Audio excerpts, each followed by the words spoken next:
Il suffit parfois d'un seul geste pour faire voler en éclats une image soigneusement construite, une étreinte volée, une gêne mal dissimulée, et soudain, tout ce qui paraissait discret et maîtrisé s'écroule sous le regard du public. Le 16 juillet 2025, au Gillette Stadium de Boston, une caméra capte une scène anodine en apparence. Un homme entoure une femme de son bras, elle se fige, tourne la tête, tente de cacher son visage, mais l'instant est déjà diffusé sur les écrans géants et quelques heures plus tard, il fait le tour des réseaux. Ce que le public découvre alors dépasse largement l'anecdote d'un baiser furtif. Car cette femme, c'est Christine Cabot, et elle n'est pas venue au concert avec son mari, mais avec un autre homme, Andy Byron, PDG d'une start-up technologique en pleine ascension. Très vite, la vidéo devient virale. L'identité des deux protagonistes est confirmée, et avec elle, une série de révélations qui vont bouleverser bien plus qu'une simple relation extra-conjugale.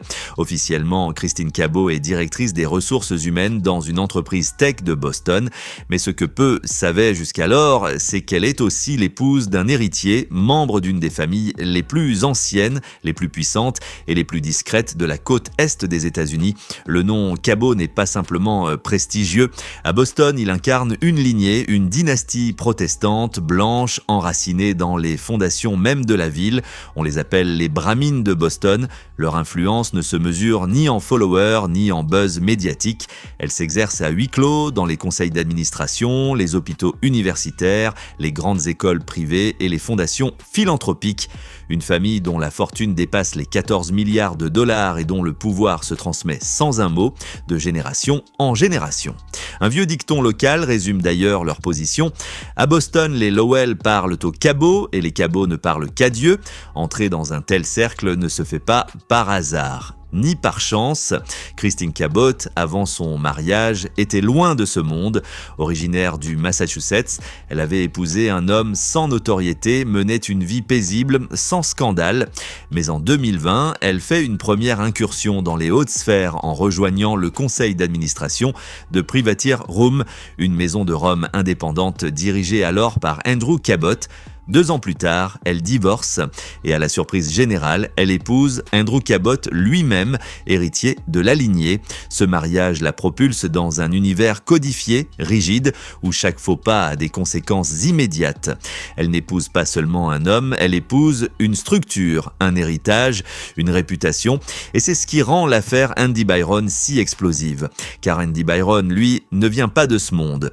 À 38 ans, il dirige Astronomer, une entreprise spécialisée dans l'analyse de données massives, une start-up prometteuse en pleine préparation d'une introduction en bourse cruciale. Mais son ascension reste fragile, le marché est instable, les financements se font plus rares et les investisseurs traditionnels de la Silicon Valley se montrent prudents. Pour survivre, Astronomer doit s'ancrer localement, trouver de nouveaux relais. Et Boston, avec ses institutions médicales, ses universités et ses fonds familiaux privés, représente un Eldorado. Problème, ce marché est verrouillé, inaccessible sans réseau, sans code. Et c'est là que la relation entre Andy Byron et Christine Cabot prend un autre sens. Selon plusieurs analystes, leur rapprochement n'aurait rien d'un simple coup de cœur. Christine, désormais épouse Cabot, bien introduite dans les cercles fermés de l'élite bostonienne, aurait constitué un lien précieux pour Andy. Une passerelle, un levier stratégique. Certains évoquent des recommandations, d'autres des présentations discrètes qui auraient facilité certaines levées de fonds. Rien d'illégal, rien de formel, mais dans ce monde-là, ce ne sont pas les contrats qui comptent, ce sont les accès. Et c'est précisément ce qui rend la suite aussi brutale. Car ce qui devait rester discret s'est étalé au grand jour, sous l'œil impitoyable des réseaux sociaux. Et dans un monde régi par l'élégance du silence, cette exposition est vécue comme une trahison. Le scandale éclate en moins de 24 heures. Les images du concert circulent partout. Le nom de Christine Cabot est associé à celui d'un autre homme que son mari. Et très vite, l'affaire dépasse le simple cadre intime. La presse locale s'empare du sujet. Les blogs financiers, les forums tech et même certains cercles universitaires se demandent ce que cache cette liaison, pas tant pour le geste en lui-même, mais pour ce qu'il révèle, un possible mélange des genres entre affaires privées, stratégie d'entreprise et influence influence sociale. Chez Astronomer, l'impact est immédiat. Le conseil d'administration se réunit en urgence. Andy Byron est suspendu puis contraint à la démission. La start-up qui préparait son entrée en bourse voit sa valorisation chuter. Des investisseurs se retirent. Certains parlent d'un projet fragilisé par des erreurs humaines majeures. Officiellement, aucune liaison n'est confirmée.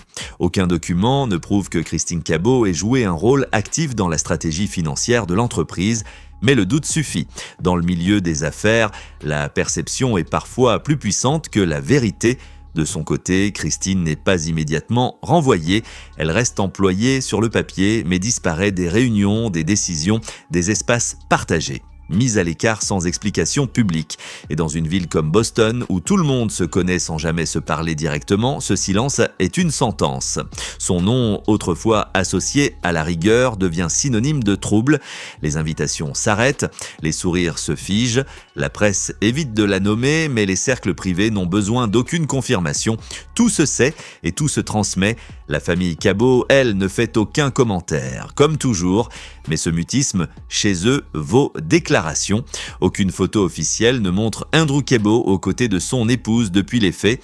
Aucun communiqué, aucun geste de soutien. Certains y voient une décision déjà actée, d'autres un simple effacement progressif, une manière de faire disparaître une présence devenue gênante. Dans l'univers des Brahmines, la honte publique n'est pas gérée par des cris ou des procès, elle est traitée par le retrait. Par l'effacement, on coupe le lien sans heurts mais sans retour possible. En l'espace de quelques semaines, Christine aurait tout perdu, son poste, son accès au cercle d'influence, sa place dans la famille Cabot. D'épouse d'un héritier respecté, elle est devenue celle par qui le scandale est arrivé. Celle qui a laissé entrer un élément instable dans un écosystème fondé sur l'ordre, le silence et la continuité. Quant à Andy Byron, il est désormais seul. Son ambition, qui semblait l'avoir porté si haut, s'est retournée contre lui. Il aurait cru que séduire Christine lui ouvrirait les portes d'un monde qui lui échappait depuis toujours. Mais ce monde n'est pas conçu pour être conquis, il est fait pour être reçu. Et ceux qui tentent d'y entrer sans invitation sont toujours rappelés à leur place.